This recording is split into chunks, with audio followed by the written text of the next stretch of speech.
بسم الله الرحمن الرحیم. سلامونه، هیله ده چې ښه اوسئ، صحتمند اوسئ، د روغتیا او سلامتیا په هیله مو.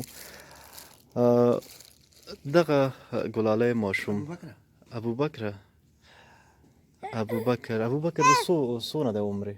روژې په 11 پیدا شوی. د روژې په 11 پیدا شوی دی. او د دې تکلیف څه شی دی؟ زړه کې سوری دی، اول یې ګردې بندې وي. د ګردو علاج دلته ونه شو، ډاکټر صاحبان وویل چې دا ویسې پاکستان دی. زموږ نه پاسپورټ پیسې وي نه، مطلب زموږ ډېره وضع ګډه وډه وه. بیا پردي خلکو لکه د خپل ماما او د دې خپل ماما ښځې دا بیا وړو پاکستان ته دوا لپاره. بیا 2 میاشتې د بسترو بیا دا وبخه، زه په ستا خبره مې ده چې کله وړلو نو تاسو خو پاسپورټ نه درلود، ماما او ماما ښځې وړو، دی په همدې وړکتوب کې تنها وړی و؟ دا تنها وړی و، بلکل دا تنها وړی. دلته بي اف شو، د بي اف 1 پاکستان کې بس دا دغه کول ورکول. هغه زه اوس هم دلته ورته اخلم. بیا د هغې نتیجه څه شوه؟ د هغې نتیجه دا وه چې ګردې بېلته برحال شوې، جوړې شوې، او صرف د زړه د سوري مسله وه. دا به یې ټسټونه هره میاشت زه وړم پاکستان ته. په دې هره میاشت څومره مصرف راځي؟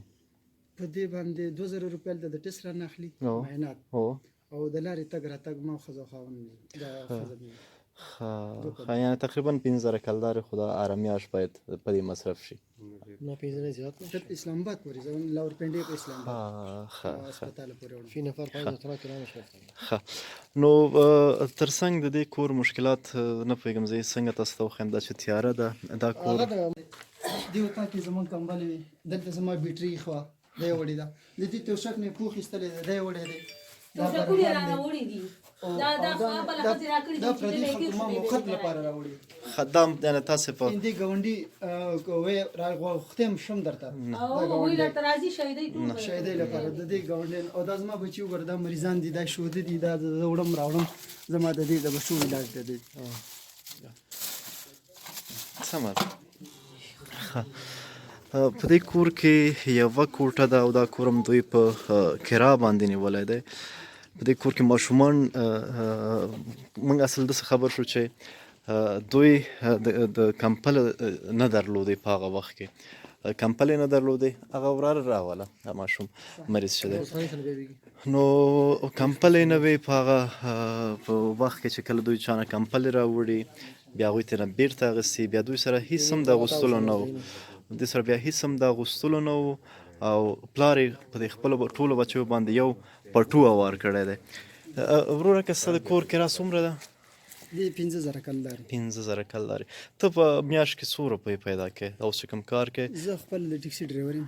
زه چې ډېر کوشش کوم د 500 نه زیاتې نه د ورځې کمې نه، او د 500-600 نه کمې نه، یو زیاتېږي نه، دغه 500-600. او بیا هم د دې مصارف د خپل ګاډي ټیر ټوپ موبلین او بل اوس دغه کور کې رام شي، مریض هم شي، دا تیم ګوري تور تم دی. زه اوس خپل ګاډی را دننه کوم، د هغې نه دا لینونه لګوم، زه ترې خپل استفاده کوم د بیټرۍ، د موټر د بیټرۍ نه زه د دې استفاده کوم، د دې فلش نه، د دې سیسټم.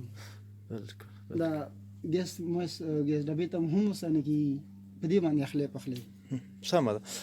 وروره تاسو دپاره موږ دا چې ستاسو د کمپلو د مشکل نه موږ خبر شوي وو، نو دغه 3 کمپلې رښتیا یو موضوع دلته تاسو ته موږ ملګرو سره شریکه نه کړې شو. دوی چې کله دوا ته تلي ښار ته، ماشومې شفاخانې ته وړی، دلته دې کور ته غله راوښتي، او دوی چې څه لرل هغه هر څه یې ته نه وړي. هماغه دی چې دوی بیا د بل چا نه کمپلې راوړې وي، د هغوی بېرته کمپله په کار شوې، دوی د شپې په ماشومانو باندې بیا د پلار یې خپل په ماشومانو پټو اوار کړی، نو اوس یې د بل چا نه په قرض باندې کمپلې راوړي. وروره که دغه 3 کمپلې، دا 3 غټې دي، صحیح دی؟ دا 3 غټې دي، او دغه هم د دې ماشوم دپاره غوړکۍ کمپله. دا ماشوم د وړکۍ راوړ، دغه دې راوړی ورته، دا به د ماشوم ورته لګي، صحیح دی.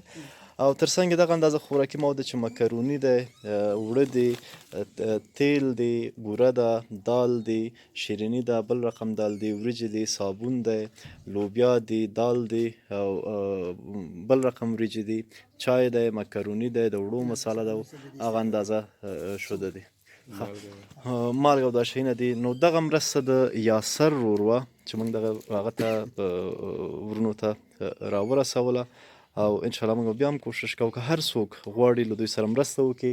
ته د وروره د ټلیفون شمیره دې ووایه، د ټلیفون شمیره دې خپله ووایه، که څوک غواړي چې تا سره مرسته وکړي نو مستقیم تا ته به زنګ وکړي.